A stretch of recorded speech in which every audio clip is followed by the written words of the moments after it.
We are live, folks. Welcome to our designer game series on Tabletopia, the digital platform for board games. I'm your host, David Bray from Sit Down Standard. I'm joined by Paul Saxberg of Roxley Games to play Santorini, digitally on the Tabletopia service.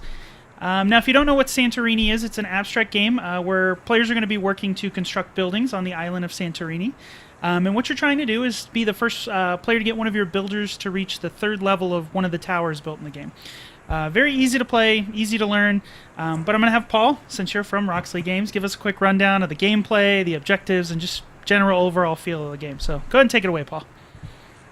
Thanks, David. Actually, you've covered most of it already. It's an incredibly simple learn. It's one of those games where the rules are very, very simple to start with, and the complexity emerges from the game.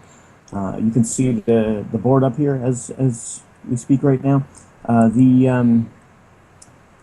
The heart of the game is essentially that you must move and you must build. It's really that simple. And the builder you have that moves is going to be the builder that builds. So, as you said, your goal is to get up onto level 3, but you move before building. So what you're always doing is setting up the stairs you hope to go up. You can only go up one level at a time. This always means that your opponent has a turn in between to either take the stairs himself or build on top of them to block them or do other things that may be available to mess with you. So it's never quite as simple as it looks, despite the rules being very, very simple. Would you want to just launch into it? The complexity also comes later on from the god powers, but we generally recommend people's first game be played without them. And then once they understand how the game works, they'll understand why the god powers are valuable. Cool. And here at the bottom, we've got a couple of the god powers. So we've got Artemis and Athena. And these, like you said, will give each player a unique ability that's kind of throughout the game. Those are also extremely simple. So if you want, we could just dive right into those too. Yeah, let's do that. The game comes with, I think it's 55 total gods and heroes. So there's a lot of variety and replayability and combination. We've got two of the basic starter ones out here. On the left, we have Artemis, and her power is simply that when your builder moves, it has the option to move a second time before building. This can be very, very useful if you set yourself up multiple levels that you can go up towards the win, for example. Athena's power is a restrictive one. On her turn, if she moves up a level, then on the following turn, her opponents may not move up a level. You can do anything else, you just can't climb on your turn. So it's a temporary block. But if you time that correctly, that can be decisive sometimes. So I've set this up for you to play Artemis and me to play Athena, just for the sake of the demo. And yeah, we've got the three different pieces of the towers here in each of these bags. So you've got the base, the middle, the top, and then, of course, the dome. And once the dome is placed, there's no way to deconstruct a tower, correct? No, and you're getting things I forgot to explain, so thank you for that. Not a problem. Yes, when you build on the ground level, you start with the level 1, like so. Level 2, and you can only go up one level at a time. So if somebody puts a level 2 on it, that immediately stops you from moving up there. You would instead have to move in between to a level 1. And as you said, the goal is to get to level 3. So there's level 3. And when somebody builds on top of level 3, that dome now puts that space out of play and blocks it permanently for all players. So eventually, if you're considerably good at blocking each other, the board will in fact fill up, and sooner or later somebody will not be able to move anymore. If that happens, that's another way to lose the game. So it is a valid strategy to try and wall your opponents into a corner or something like that. Gotcha. All right, so let's go ahead and kick it off. I'll just put these little pieces back here. So the start player actually places both of their workers. So since actually mine are already on the board, so why don't I do the start player? Then the second player places their 2 workers anywhere you like, after seeing where mine are, and then I will take the first move.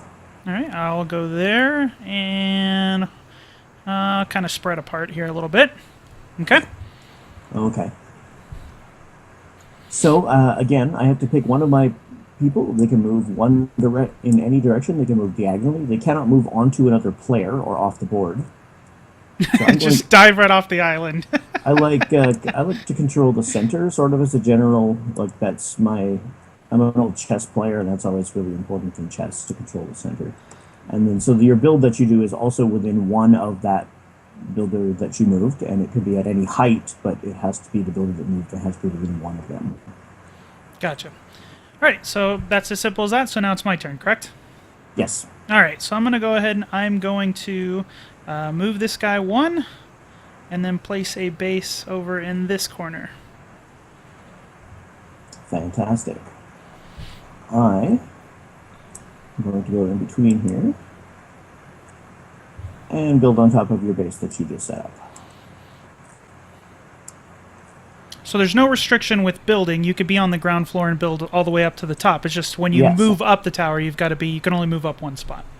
Correct. I could have put a dome there if that was a high enough building. Gotcha. Okay. All right. So but the god power is already starting to make a difference because you're Artemis. If you were anyone else, I would have just blocked you from going up to level 1. But because you're Artemis, you could get to the middle if you want to. Right. Because I can move up to 2 times instead of just 1 time with my builders. Correct. All right, so I'm going to go ahead and I'm going to move here, and I'll build another base right there. All right, I'm going to make a move just for the sake of demonstrating how it works, not because it's a particularly good move. But I'm going to spend my move climbing up 1. And again, you can only go up 1 at a time. And now, then that. And since you've climbed, you're not. I can't climb on my turn, correct? Exactly. You can do anything else you like, but you cannot go up a level. Awesome. Well, not so awesome, but... All right. So I've greatly restricted this guy's movement this turn. Now, since I have 2 moves, could I actually move this guy here, where he would be here and then diagonally? You cannot move through my builder. They have to be taken as 2 separate moves. Gotcha. So the first move would be illegal. Gotcha. Okay. In that case, I am going to... I don't want to build a second one there. So I am going to move here and then build a base right here. All right. Let's see where this goes then. So I will go there. So I have not gone up a level, so you're free from that restriction now. I will put another level 2 in the middle there.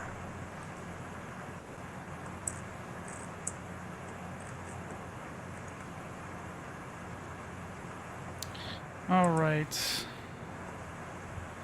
In this case, I am going to...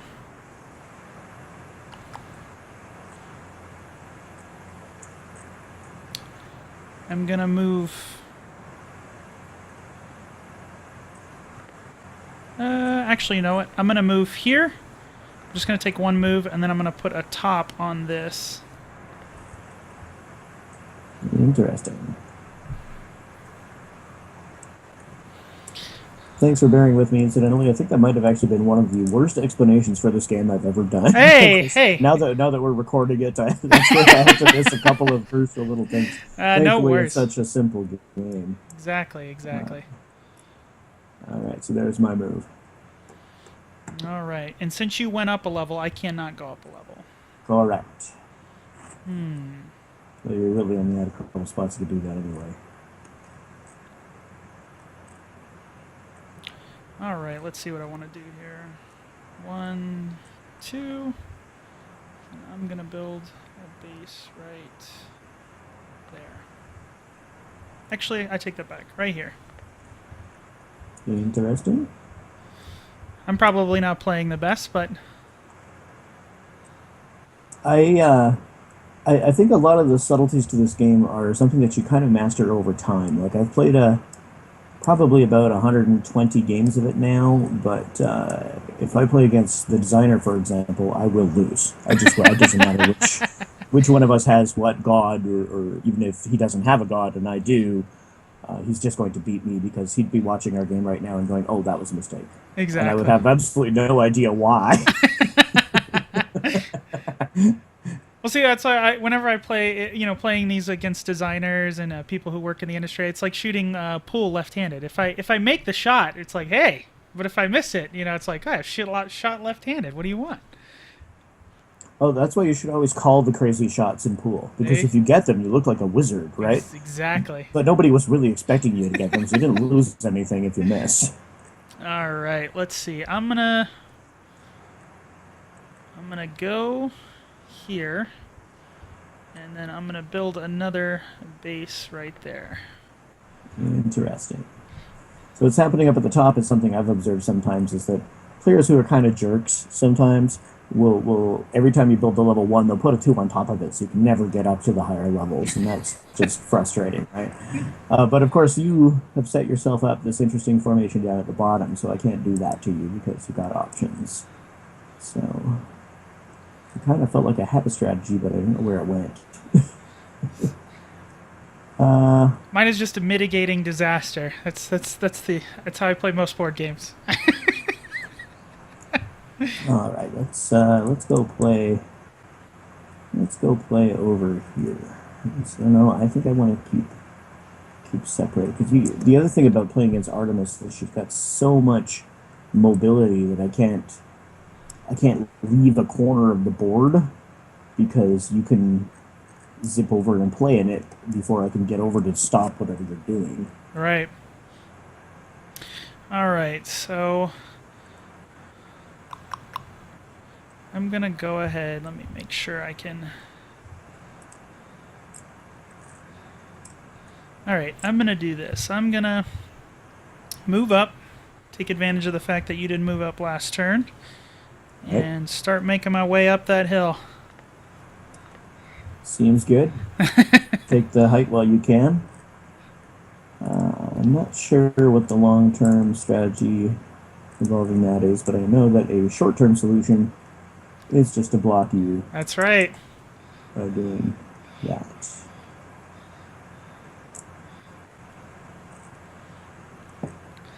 All right.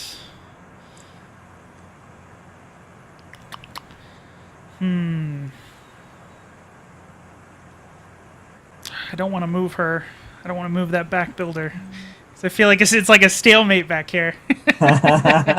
You're right, because I can't move this person and build a third level because you're in a position to just go in and dome it. Right? Exactly. So it's sitting there like this threat waiting, but it's also occupying your builder. You got to stay within range. It's the Santorini Cold War, man.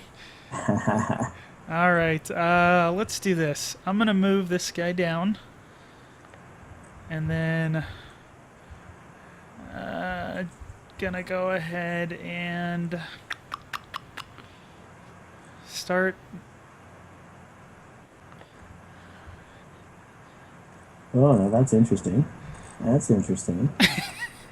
But I think I'm going to do the jerk move and build on top of it so I can use it and you can't.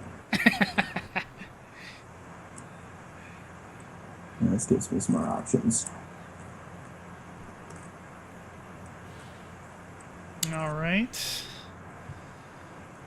I shouldn't call it the jerk move. It's the good move. That's right. That's right. Hey, listen. if you're not winning, you're not trying, right? All right. So there, I'm gonna move that way, and then drop one of those there.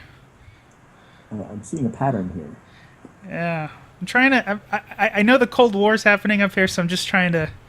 Trying to lure me away from it? Is that what's going on? Maybe. All right. Might be to my own disadvantage here.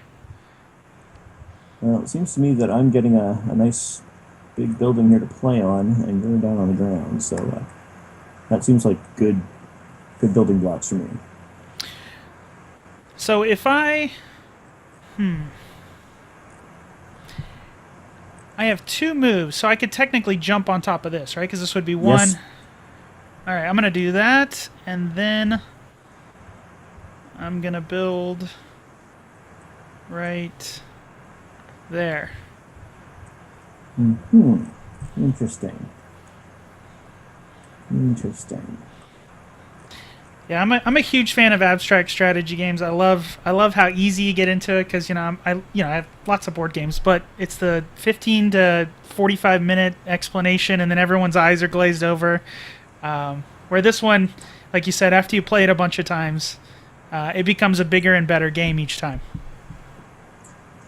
And I feel like you've put me in a situation where there's a lot of mistakes I can make here. Like this is the spot where there comes a lot of times in this game where sort of the permutations are just too much to think, and you kind of have to go on instinct instead of just logic, which is dangerous. I think that was a mistake. I think it just made me make a mistake. Let's see. I can move here and then diagonally. Whoop. Yes. I can grab her and then move her up there.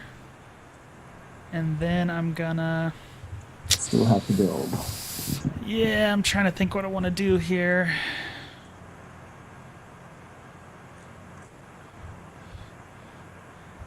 Huh. I guess I could do this. Really? I don't think that... is that your final answer, as they say? I'm trying to think why that would be a bad move. Because you can only move one spot, right? That's correct. All right, so I know you can't get to the top of that tower, but you'll probably block it. I could block it, yes. I, in theory, could stop you from moving up a level, but I'd have to use this builder over here to do it, because this guy cannot go up because it's already up. Yeah, I probably just sealed my fate, but let's go with it. You're going to call that your move, I'm going to call that my move. It might be. Let's see whether or not this makes you think that was a mistake. So I'm going to move up, and I'm going to build an additional third level right here. Oh, I see.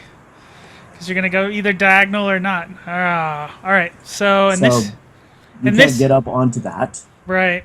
And you can't dome both of them. Sealed my fate. Let's see.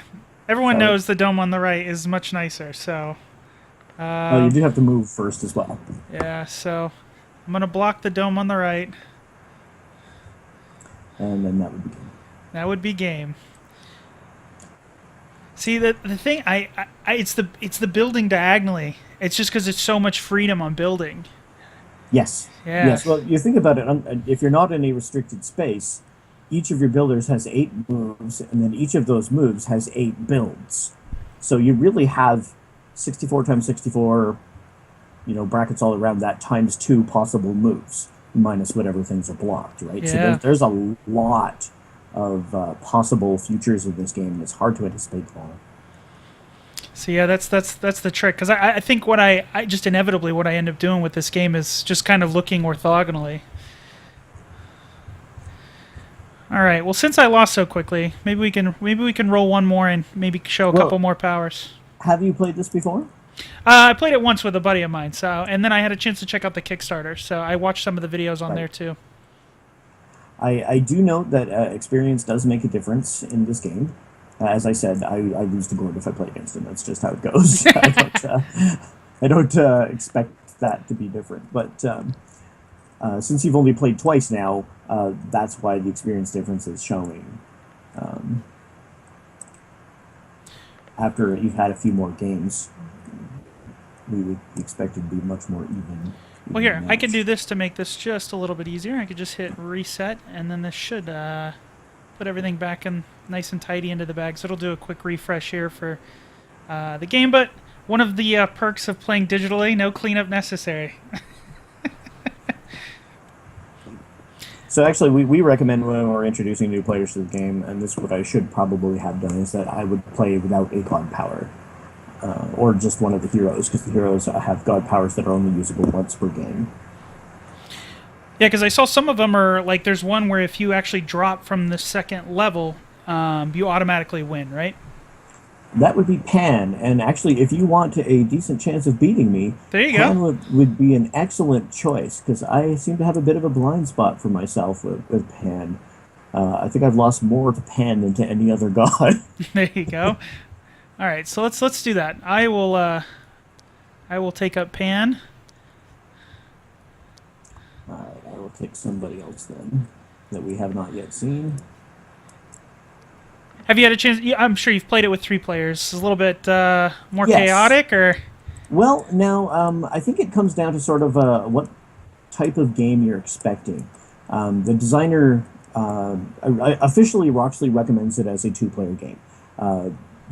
I have played it 3 players. The one possible flaw is that sometimes the game can devolve into a kingmaker type situation, Right. which of course could be frustrating. I think I want to play Cleo. Cleo's fun. The actually no, yeah, I'll play Cleo. 4 players I really enjoy. You play teams, and each player has their own god Oh, and that's operates cool. on their turn, and so it becomes a very complex situation. And I like team games to begin with, and so it's really interesting to me. I think that the 3-player game is still actually really interesting. It's just like I say, sometimes you have that frustrating end to it, and there's some players who will care about that, and some players won't. Just means you have to be nice to everybody when you play. Well, yeah, and you should be doing that anyways, right? In the Exactly. long game, if that's not happening. So would you like to go first or second? So when I go first, that means I can place mine anywhere, or am I limited to where I can place it? Right, and I forgot to explain for the audience what happens here. So in the case of Pan, he can win the normal ways, either by attaining level 3 or by walling off both of my players so they cannot move. He can also win by jumping off a level 2 building, going down 2 levels. Cleo's special power is the first 3 times I build, I'm going to put one of these coins on top of the object that I build. This space is now off limits, so on your turn it looks like a dome. You can't build there, you can't move there. I can still build or move there, as long as it is. If I build on top of it, then it will go away unless I put another coin on top of that, for example. That's the first 3 times I build, that automatically happens, and then I have no other powers for the rest of the game. Sounds good. So with placing my builders as the first player, am I open to just place them anywhere on the board, or is there a certain... Anywhere you like. All right, I went far away last turn, so I'm gonna keep these guys a little closer this time. All right. I have my own theories about Cleo, so... The problem with Pan is, you cannot let him get away from you. A lot of the games against Pan, it's kind of like... Somebody online described it as, "Hey, come back here, you silly fawn." You spend the whole game chasing him around like a sitcom or something. Exactly. All right, so I am first. I'm gonna go ahead and do this. Try to work to get in your way a little bit. Yes, and I'm already faced with an interesting decision, because one of my favorite moves as Cleo is to put my blocks right in the middle of the board, so that I control them and you can't use them, right? Which is very, very annoying thing to do. But of course, the best thing to do against Pan is to build on top of his first building so he can't use it. And if I do that, my Cleo block will be far less useful off in the side here. But I think I'm going to try that anyways and see how that plays out. Just add something in the way of screening. And how? Go ahead. All right, so I'm gonna go here and then build in the corner. Oh no, this is actually quite interesting. Let's try something.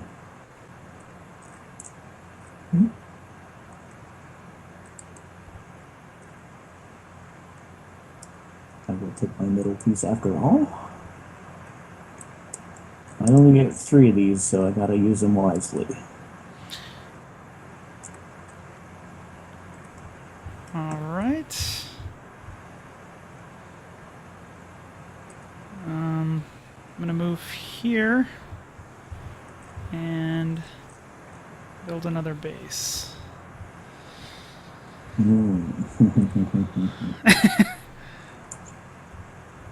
Oh, this is fun. I don't think it works. I don't think it works. But I'm gonna try it anyway, just because we're just having a quick demo here, right?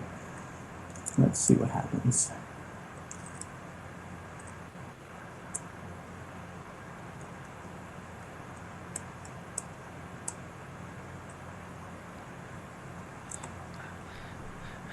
I'm somewhat trapped, but we'll see.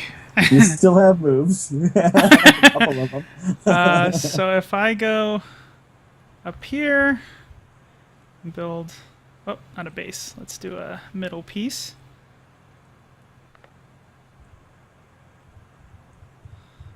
So this is very close to forcing my hand. I'm not quite there yet. And for Pan, I literally have to jump from a second all the way to the ground floor, right? It can't be from 2 to 1. Correct. Okay. There are some strange situations into the game where you can get up onto level 3 without actually winning. And so in that situation, you could jump down to a level 1 and it would count as a win. But those are very rare and unusual circumstances. Now, I was trying to build you a trap here, but it's just not going to work because I have to move. And if I move this person away, I'm essentially giving you the game. And if I move that person away, then it lets you out of the trap, which is kind of frustrating. Defeats the whole purpose. But I guess what I can move up here without ruining my coin. So I'm going to do that. And let's put a base over here. All right. So I'm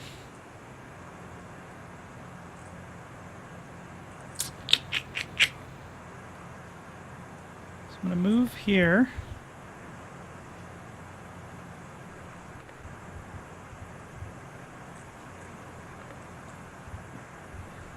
Interesting. I think I see what you're trying to do. Kind of a situation where you have multiple level 2s to move to. Exactly. So I can't do anything about that.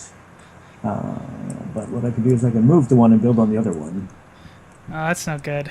And then, I mean, I'm not going to get, you're going to have ways to block me from winning on this spot, but it prevents you from going up onto them.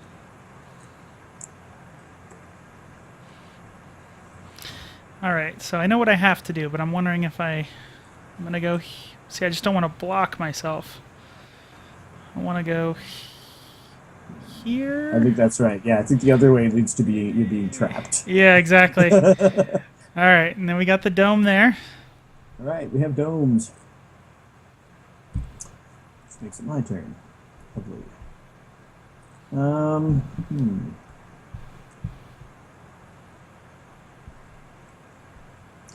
don't really know what to do now. All my lovely imaginations have ended in that dome. I kind of want to move this guy out, but I don't want to let you just freely walk back up there. But with either one of them in there, that means I'm building somewhere not particularly useful. I guess that's what happens. This is risky. I feel like this is risky. I use this guy's pen.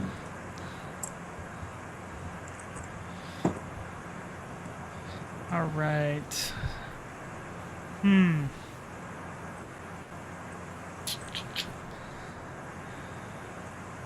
you're probably going to go on a second level and build another second level.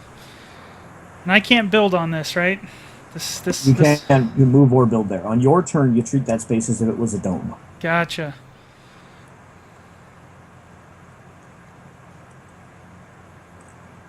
I'm just going to shift it over there because I landed. I'm going to move up and then build.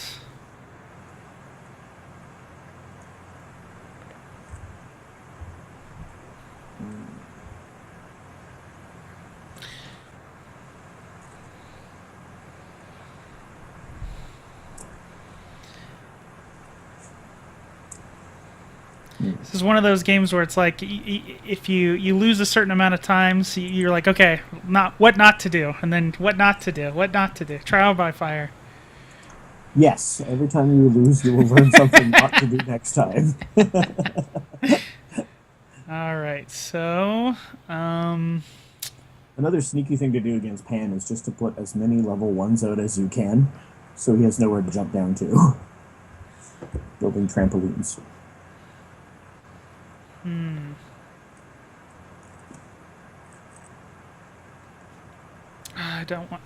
I'm always worried about being trapped, but... Well, that's good, especially against an experienced player. You should keep that in mind. Especially against Cleo, because I've got all these extra blocks on the board that you don't have, right? So yeah, so I'm like, if I go here, I'm thinking... no, I'm going to do this. I'm going to move...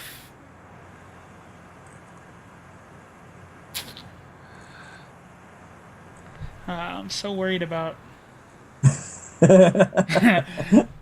do this. Let's do this. I'm going to go off... I would love to play my gods against you. I suggested the Fates, and they turn the game into a very psychological duel, and you sound like you'd be somebody really fun to play that against. They create a sense of paranoia in you. Exactly. The madness, it's getting me. Alright, so that's your move. What am I going to do about that? See, now I'm starting to feel the paranoia because you're moving out into free space here, and I'm not blocking you off. And I feel like I really should be blocking you off. And it's dangerous when you don't block them off. On the other hand... See, the builders, they look so happy, but they're devilish. Ha ha ha ha. On the other hand, I can do some nasty things to you now that you left me this corner to play with. Would you look at that? There we go. That's no good. Some nice, lovely level 2s that you can't do anything about.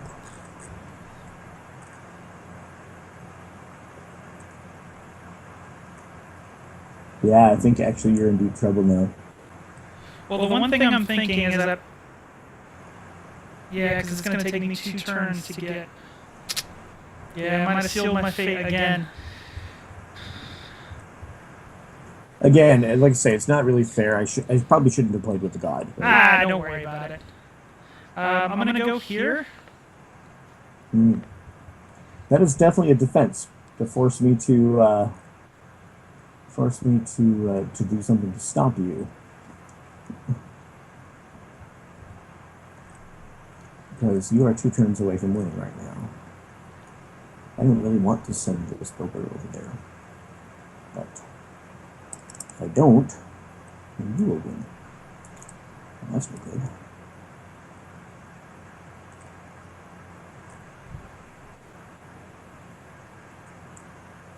Yeah. Oh man, I thought I had you, but I don't have you yet. Almost. Getting there, but not quite. Okay, I think it's more useful for me to be there and put a 3 on that.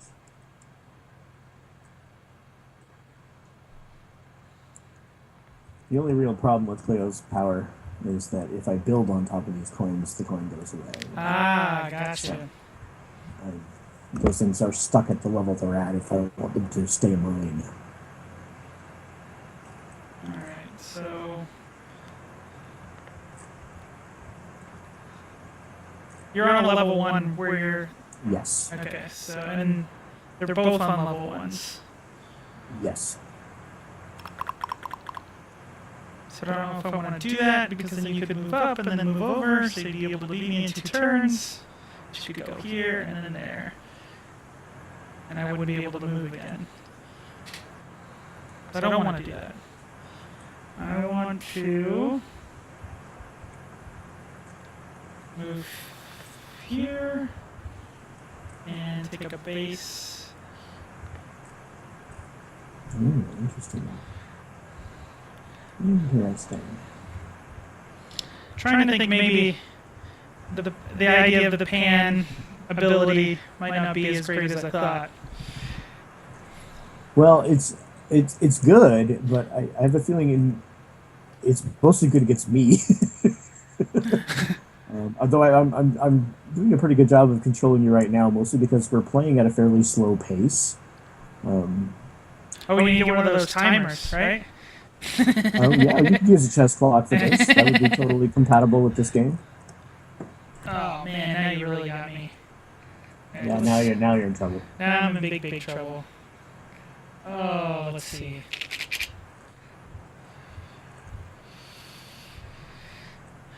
Shoot. Yeah, in fact, I'm now 2 turns away from winning, and there really isn't much you can do about it.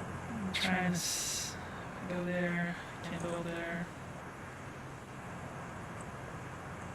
Yeah, because you can put a level 3 on here, but that's not going to stop me because I can move up close to this dome and build, and then walk onto it the following turn.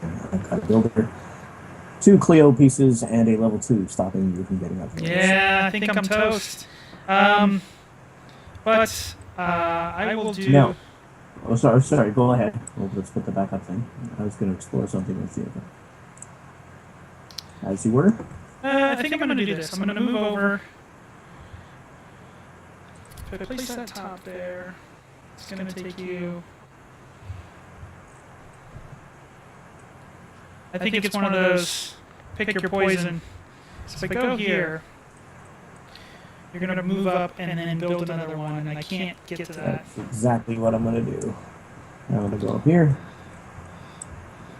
Actually, I'm going to do this anyways, no matter what you do. Yeah. Man, those coins, man, those are awesome. All right, so then, well, in this case, as everyone knows, beachfront property is always more desirable, so I will block you from that. And there's the win. There's the win. The game generally ends in a checkmate, really. You can always see it coming half a turn ahead. I think that's my problem. What I'm doing is I'm thinking about all the ways that I'm playing a defensive strategy, but then I never take on the aggressive. That's what I got to start doing, I think, a little bit more. But yeah, I absolutely love this. Now, obviously, I'm from Vegas, so I haven't been to Europe, but I know there is an actual island of Santorini, and they have these beautiful towers, right? Yes, I've never been there myself. The designer has. During the Kickstarter campaign, one of our social stretch goals was to have people send us their vacation pictures from Santorini. And we reposted a bunch of them, and they're just beautiful architecture. And this emergently creates something very much in the same style.